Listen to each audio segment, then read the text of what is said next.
Now next topic है general points और demand under section 74A. So if any show cause notice has been issued on a person for a period और जो person है similar offence commit करता है another period में, इस case में डिटेल शो कॉज नोटिस ज़रूरी नहीं है, ओनली स्टेटमेंट में भी इशू जिसमें डिटेल्स हो टैक्स इंटरेस्ट और पेनल्टी की. देन नेचुरल जस्टिस, तो opportunity of being heard given होगी, है ना, दी जाएगी. In any adverse action has been taken against any person. Adjournment in personal hearing जो है shall be granted if there is sufficient reason. Maximum 3 बार जो है आप एडजॉर्न कर सकते हैं. सप्रेशन का मतलब होता है non declaration of facts which is required to be declared और आस्क्ड फॉर.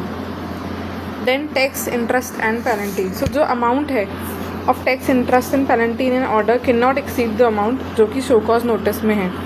इंटरेस्ट जो है shall be charged mandatorily even if the same has not been mentioned in the order. मतलब ऑर्डर में नहीं बोला तब भी इंटरेस्ट मैंडेटरीली ही चार्ज होगा. If tax amount is modified by court या tribunal, tax and interest penalty भी आपकी अकॉर्डिंगली चेंज होगी. एक बार पेनल्टी इम्पोज हो गई 74A में, no penalty shall be imposed under any other provisions of the act. Then time limit क्या है. अगर एक order has to be pass due to directions of appellate authority tribunal court, जो order है shall be pass within 2 years from date of communication of such directions. So मतलब appellate authority in सब ने आपको होता है ना कि उनके डायरेक्शन के हिसाब से आपने पास करा ऑर्डर, तो 2 साल में हो जाना चाहिए. If serving of show cause notice या order stayed by the court या tribunal, period of such stay shall be excluded to calculate period of issuance of show cause notice या ऑर्डर. तो अगर ये मतलब बेसिकली स्टे करा गया है कोर्ट के द्वारा, तो ये जो पीरियड है ये एक्सक्लूड किया जाएगा. कंक्लूजन ऑफ प्रोसीडिंग, अगर प्रोसीडिंग है वो कंक्लूड करी गई है under 74A against main person, then penalty proceeding under 122 से 125 जो है against all the other person, जैसे कि डायरेक्टर के अगेंस्ट, एम्प्लॉयज़ के अगेंस्ट जो थी वो भी हमारी कंक्लूडेड मानी जाएगी.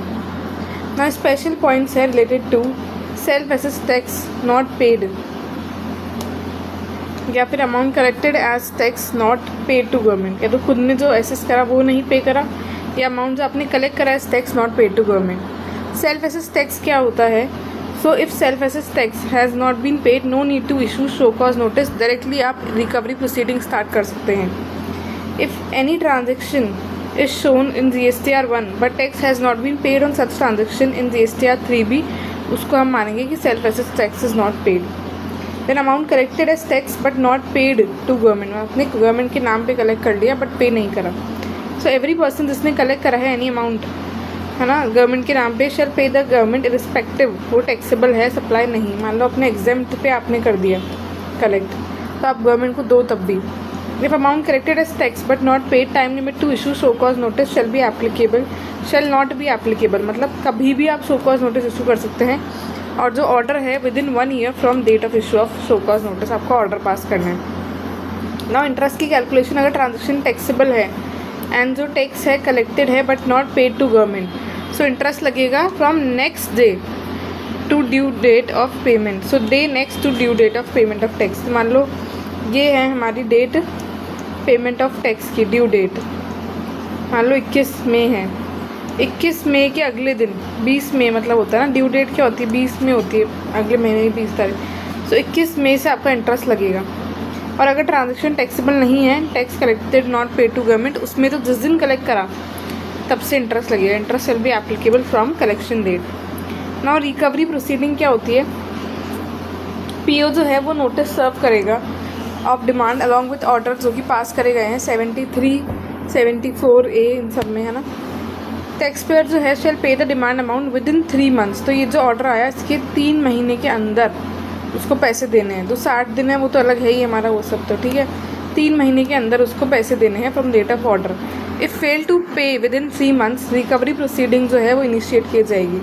तो अगर आपने 3 महीने में अमाउंट नहीं पे करा तो रिकवरी प्रोसीडिंग आपके ऊपर स्टार्ट कर दी जाएगी. This is very important. 3 months it is extremely important. Now modes of recovery क्या होते हैं. सो करके इसमें ये ट्रिक है. सो एस का मतलब है selling goods belonging to tax payer. O का मतलब है recovery by deduction from money own to tax payer. फिर एस का मतलब है सेल ऑफ मूवेबल या इमूवेबल प्रॉपर्टी. एंड ओ का मतलब है other person basically recovery from third person, that is जो डेटर है बैंक है, कोई पोस्ट ऑफिस है आपका ना, insurer of taxpayer, garnishee proceeding, if failed such person shall be deemed as defaulter. तो इनसे हम लेंगे। सो रिकवरी के मोड क्या है, सो करके। So basically selling goods belonging, जो गुड्स है उसके गुड्स बेच दो। ओ मतलब जो money owned from tax payer, deduction from money owed to tax payer, जो हम उसको ओ करते हैं टैक्स पेयर को, उसमें से डिडक्ट कर दो। फिर एस का मतलब है सेल ऑफ मूवेबल या इमूवेबल प्रॉपर्टी है, कोई उसकी ज़मीन वगैरह है वो बेच दो। और फिर ओ का मतलब है other person, recovery from third person, जैसे कि debtor, bank, post office, insurer of the taxpayer. So करके उसके अलावा है अरियर्स ऑफ लैंड रेवेन्यू हो गया, देन फाइन इम्पोज करा गया है मजिस्ट्रेट में, थ्रू श्योरिटी या एग्जीक्यूशन ऑफ डिग्री, ये सब तो अलग। नाउ चेंज अगर डिमांड में अमाउंट में हो रहा है, so notice of demand is serve upon tax payer and any appeal revision application is file due to which dues जो है वो इन्हांस हो गए, no need to issue fresh issue, केवल आप नोटिस दे दीजिए। और ड्यूज़ अगर रिड्यूस हो गए हैं तो आप कभी नहीं करना फ्रेश इशू, केवल इंटीमेशन दे दीजिए टैक्स पेयर को, और रिकवरी अथॉरिटी इज सफिशिएंट, इन दोनों को आप इंटीमेशन दे दीजिए।